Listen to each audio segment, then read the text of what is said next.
The phone conversation between fantasy veterans Bob Harris and Matt Waldman is a quick and dirty rundown of players, units, or teams from Sunday's games. Feel it or fuck it is our instant verdict on the fantasy value of a player or situation, not the ability, effort, or character of the player. This is just how two old-timers in this industry talk when they got a lot to cover in a little time.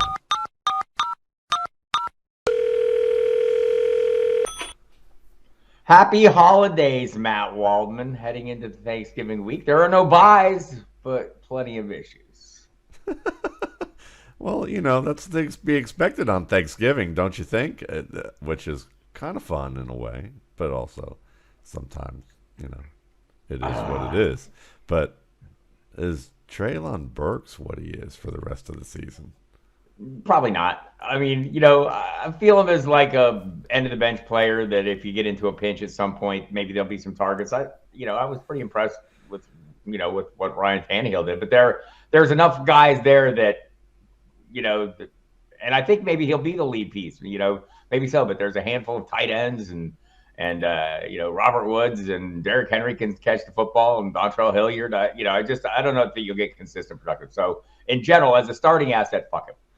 Yeah, I think he played well, but it is the Packers defense who's allowed a lot of people to play well in their secondary.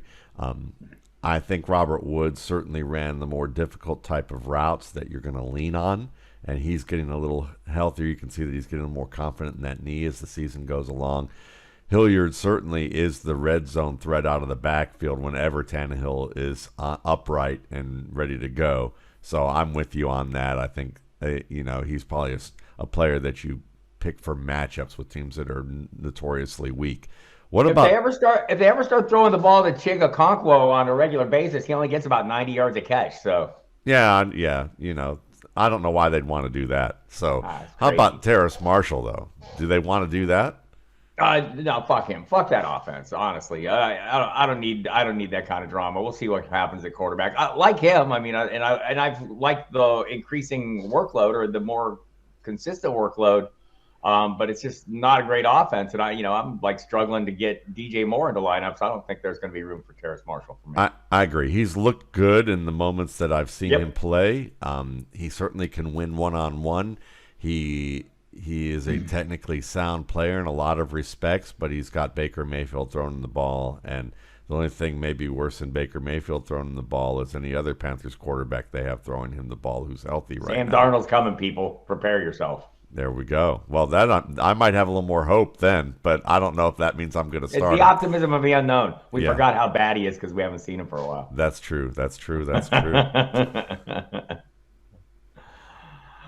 What about WanDale Robinson being out now? Is there any pieces of the Giants that you're feeling?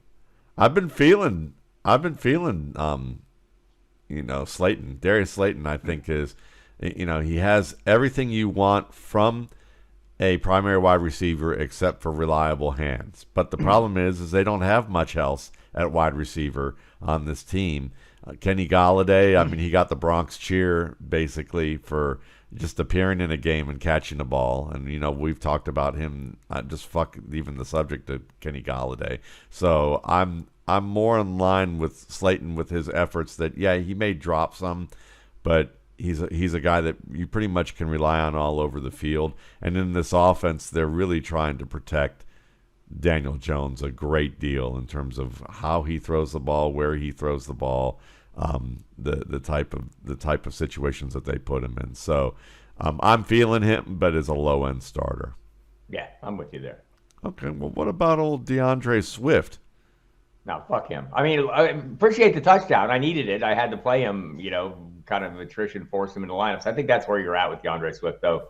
And hate to use the cliche that hope is not a strategy, but it's a true cliche.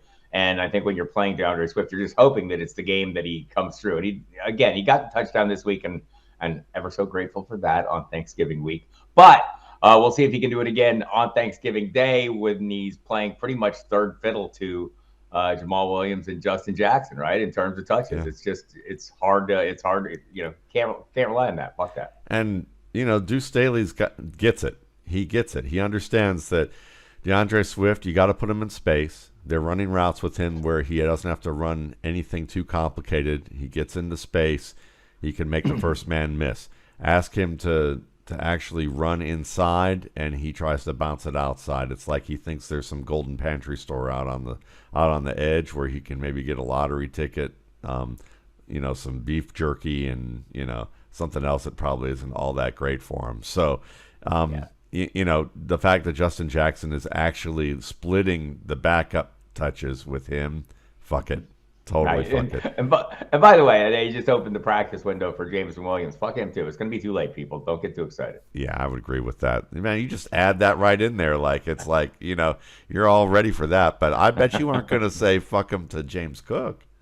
Are you? No. Yeah, as a starting asset, but a stash, I'm feeling that all day long, right? I mean, there's weeks where I don't really feel great about putting Devin Singletary in as as a starting asset, right? I mean, he's been good the last couple of weeks, but you're more relying on that passing attack. But again, it's the running back position. I think we're seeing more and more that multiple backs. I mean, I think this seems to be the path where teams are choosing this year, is to lean heavily on multiple backs, and it's turning out that as we've adjusted over time as fantasy managers, like for me, going back to the late 80s, I mean, you always had that bell cow back. Every back was a bell cow back. And over time, that's changed. And now I think we've gotten to the point where, okay, I'm playing a guy in a committee. That's fine.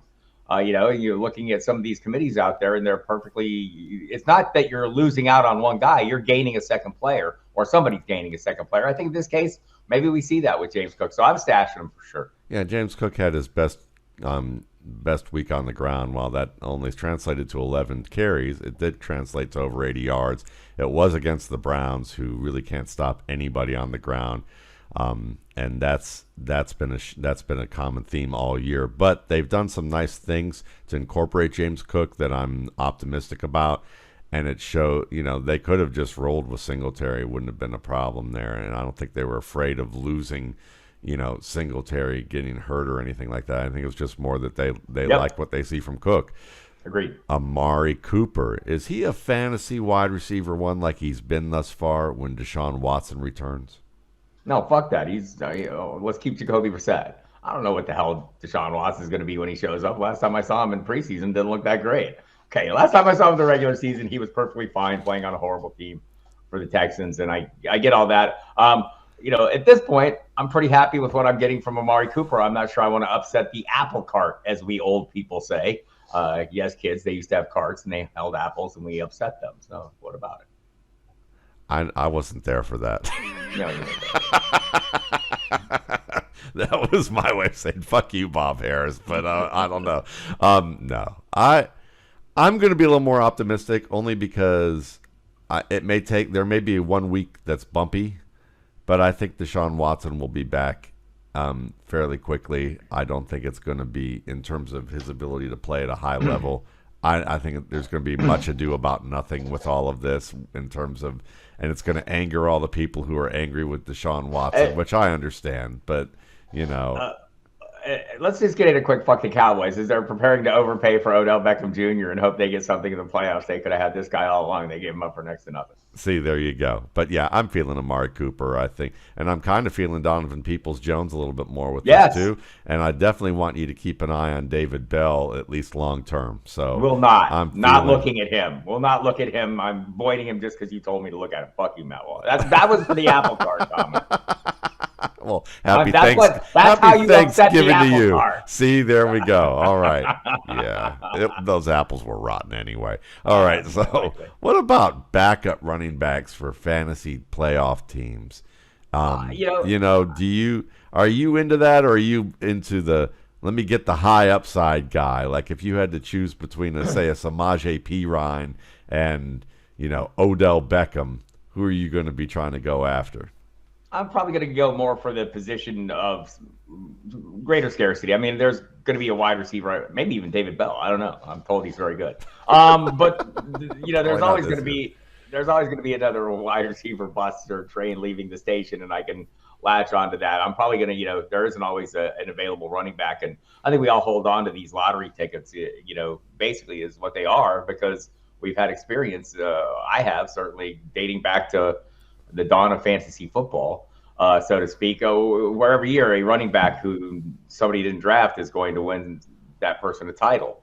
and so or that they drafted later, they just been stashing on the end of their bench. So I'm fine with this, and I think there's like Perine would probably be on that list of them. I think Cook would be on that list of them. Alexander Madison would be on that list, especially as you get closer and teams start clinching things, and or start preparing for the playoffs and put you in a little bind as you head into your title games. I think players like that are good. Dontrell Hilliard's another one I think is that we've already mentioned that I'd be wanting to hold on to on my bench. I think most people already have latched on to Rashad White as kind of a potential lottery ticket who seems to maybe a limited, maybe a capped, a tiny win, I think, or a medium win, maybe, I don't know.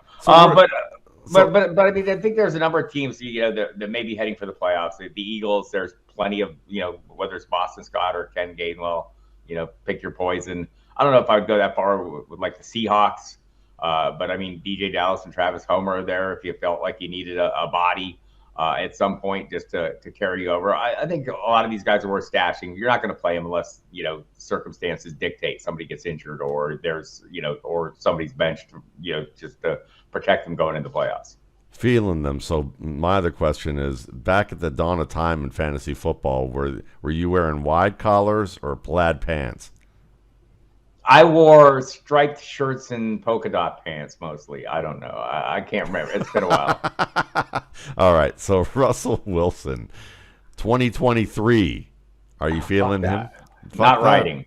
Though, I mean, there's a long way to go, and a lot of things can happen. Some of the reporting this past week has been crazy. What are you calling the wrong audibles? I don't know. But Nathaniel Hackett will be gone. It seems likely. I want to say certain. And maybe maybe a different vibe there will work in Russell's favor. There's so many weird things about this situation. Not the least of which is all his weird little comments and stuff. It's kind of off-putting to me, and I try to divorce all that kind of stuff from the decision making of fantasy football. But when you couple it all with some really horrible play and just a super disappointing year, I mean, generally, first thing we do as smart fantasy managers after a season is make a list of players who disappointed, and those are guys that you're going to target as value plays next year and get on the cheap.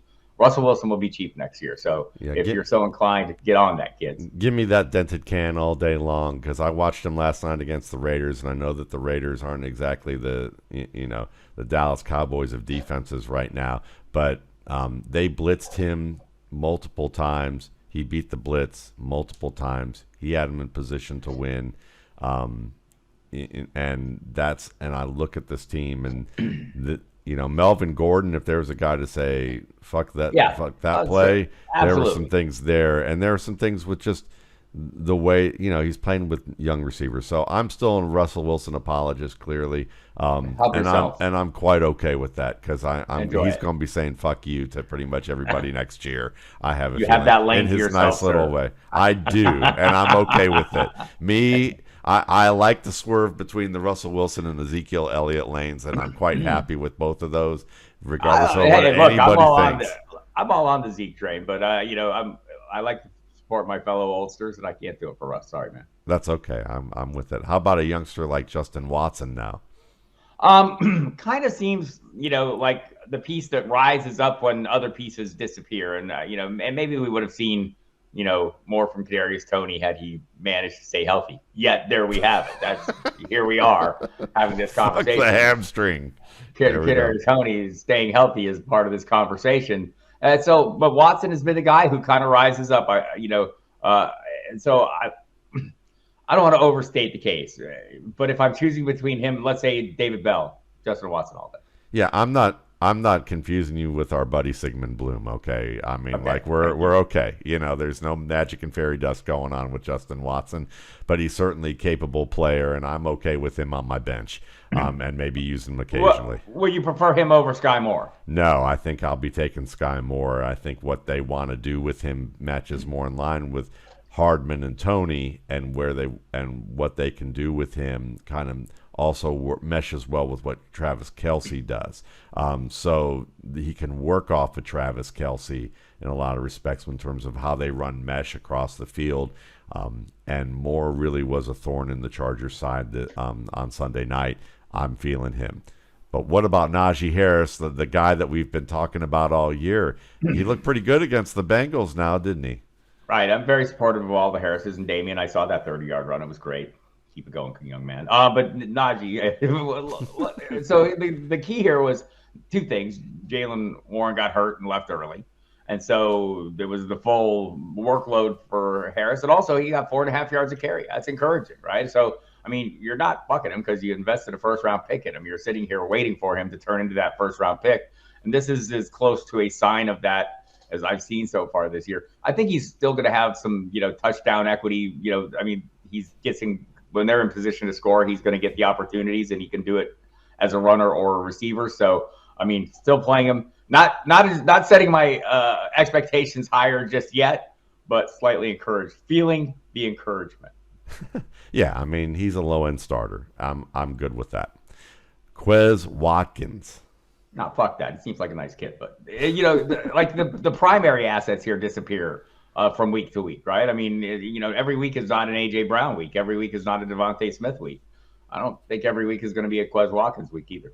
No, but I would say this: if the team they're facing isn't very good against the tight end or very good against slot receivers, Quez Watkins is a bye week type of play who can match up well against those units based on how they're going to use him in this offense without Dallas Goedert. Chase Claypool. Fuck him. Look, I mean, it may build up, right? I mean, I don't want to be totally dismissive of him. Obviously, they brought him in for a reason. It seems like a longer term situation, maybe much like Kadarius Toney, as they work over the offseason to heal that magical hamstring. But two things. I mean, they're going to run the football a lot in Chicago, and when they pass, there seem to be other targets that are way higher on the priority list for now. So I don't know that that's going to change over the course of the season. If I have him on rosters, I'm probably holding on to him just in case. But if I need room, if I'm in a pinch at some point, he's on the list of guys that I'm going, well, might have to let go in a redraft. Yeah, I'd be waiting to trade him when his value starts to take a bump with all the hope with Justin Fields next year, because there's going to be a ton of hope for Justin Fields next year based on how well he's played so far. Nico Collins. Feel Nico, fuck that offense though, man. What a mess. Nico's been good. The last month he has been serviceable, right? He's getting into the workload. He's doing something with it. I'm encouraged to see him as a player, starting to kind of morph in. Fantasy community always in on players early, kind of a sexy name last year. Oh, Nico Collins, you got to do something. Well, and now he's turning into that thing that we all thought he might, be capable of the year before. But this offense is so bad, that it crushed Dameon Pierce this week, and that's very hard to do. What about Van Jefferson?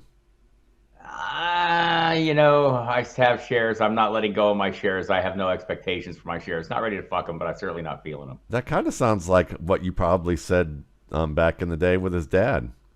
Yes, that's what I was saying. Yeah, that's about right.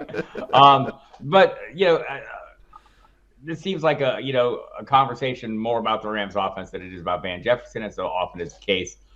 Don't know what to make of this offense. What a mess. I'm not just fuck them picks is not necessarily the greatest strategy, it turns out. Yeah, no, I understand. So Logan Thomas is back, feeling it. I picked him up in a number of leagues. Yeah, I picked him up in a number of leagues, so he's on in a bunch of lineups this week. But in general, I mean, we've seen him be a top 10 tight end, and here we are in a this tight end world where there's no Zach Ertz, there's no Dallas Goedert. We're hoping David Njoku rises back up to that 14-point a game player we saw, and he may. I think he will, but I mean, it was the ramp up was slow this past week, but. Yeah, I think that Logan Thomas looks healthy now, and with Taylor Heineke, locked in as the starter for now until he's not. Apparently, I don't think he's gonna not be the starter. I think they're going forward with this. So I have a lot of hope for Logan Thomas, and again, in a shallow pool, he stands out. Yeah, regardless of whether it's Taylor Heineke or Carson fucking Wentz, then Logan Thomas I think is good either way to go based on from what I've seen. Even when he was gimpy with Wentz in the lineup, I think you could see that the targets were going to be there for him. Jahan Dotson though, Nah, fuck him. I mean, don't need that. That early, touchdown, early scoring outburst was great, and it seemed to be a cool thing because it was schemed up for him. There doesn't seem to be as much of that going on. Terry McLaurin is the apple of Heineke's eye, and Logan Thomas. And so, there's going to be plays, but I don't know. I'm not expecting any consistent production there. I'm feeling Antonio Gibson. I'll tell you that, and I'm also kind of feeling Brian Robinson is the guy that you hold on to in case they just decide, look, the season's over. We're going to start playing backups this week. I think both those guys will be performers. Another example of what I was talking about earlier, where we're just seeing two running backs doesn't necessarily ruin either of them. I mean, and maybe it's just a matter of expectations, and we've learned over time that this is how it's going to be, and maybe it's just acceptance on my part. But I also I want to look at like San Francisco, where okay, Christian McCaffrey, it's great when he's a 30-point player a game, but if he's still a 20-point player a game, and Elijah Mitchell's a double-digit point player a game, we're all gaining a little bit. I hope it's not my opponent that week gaining. Bless you, sir. Thank you. I hope it's not my opponent that week that's gaining, but I think this is just the world where we have to get used to living in, and I think that's a prime example of the Commanders' offense of two playable commodities. One, obviously preferable to the other, but the other still being a realistic play if you're in a pinch. Nice. Well, as long as you don't have to choose between them any given week. That's the thing. Don't have both of them on your team. Yeah, fuck that. Well, yeah, I don't know. Okay. What about Pat? Fuck that, for sure. Look, I kick myself in the ass enough after, lousy lineup decisions if I'm choosing between two guys. I mean, I think the Miami backfield is going to be that, right? We're going to be, if you have, and very possible you have both Mostert and Jeff Wilson Jr., I think every week you're going to be wishing that you made the decision you made is going to be tenuous. I think. See, I was going to picture you as some monk self-flagellating himself, but then I looked in the back and I saw the alcohol. But then I know you don't drink that alcohol. I don't drink the alcohol. But then I don't. You're just a riddle wrapped in a conundrum. So I don't know what. You're welcome. Yeah, there you go. Pat Friermuth, though. Speaking of feeling him. Yeah. Look, yesterday was great because I don't think the matchup was that favorable for him. And he still delivered. He's getting the targets. George Pickens, I'm very intrigued by. I'm still not sure I trust that, but I kind of trust what I'm seeing from Friermuth from week to week. He just seems like he's going to be a viable play. Again, it's the position as well where there just aren't a lot of guys that you can count on. It's locked in the high-end pieces. Get him now in Dynasty. Make him one of your anchors, especially in a PPR 1.5 premium league. I think he may not be Travis Kelce-like, but he's going to be a top 5 player for a long time, I think, in this league, as long as, based on where this offense is going. Even if it's not Kenny Pickett and it's someone else, he's going to be a stalwart in this league at his position. Let's round this out. Allen Robinson, is he the only guy you're feeling on this team, or you just fuck all the Rams? Oh, yeah, I kind of have to. You kind of have to based on the investment and, I like the touchdown, right? It seems like he's always been capable of that. This offense, again, is, just the latest in the 1,000 examples, the growing mountain of evidence that offensive lines are very important to fantasy football managers. And so I'm going to keep playing him, feel him as a playable asset, fuck him as a high-end possibility.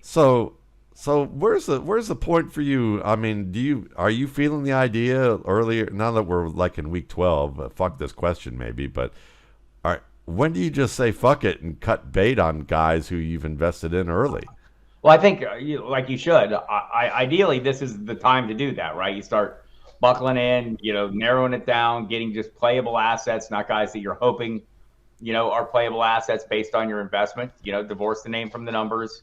Start looking at your scoring. That's very important. I think we don't do that. We keep looking at the name. I can't let go of him. Well, go look at his numbers and compare to, with the other players specifically on your roster. And that's the answer to the question, right? I mean, the guys that have been producing. And when you look at those numbers, look at the weekly production. Don't look at the totals. Look at the every week and see, Yeah, I got a better way to say this, Bob. If you've got more than one if in the sentence to make him be good, he definitely needs to be cut from your roster at this point. Right. Right. I mean, there's somebody said if you have a deep enough roster for holding on to playable pieces any given week. But if there's a guy on your roster that you have a hard time justifying putting in your lineup every week, consider moving on from them and finding something better or just avoiding the situation. Well, I'm not moving on from you, Bob Harris, and I wish you a happy Thanksgiving and a good rest of the week. Happy Thanksgiving to you, young man. Go upset an apple cart. Love you. Goodbye. Bye.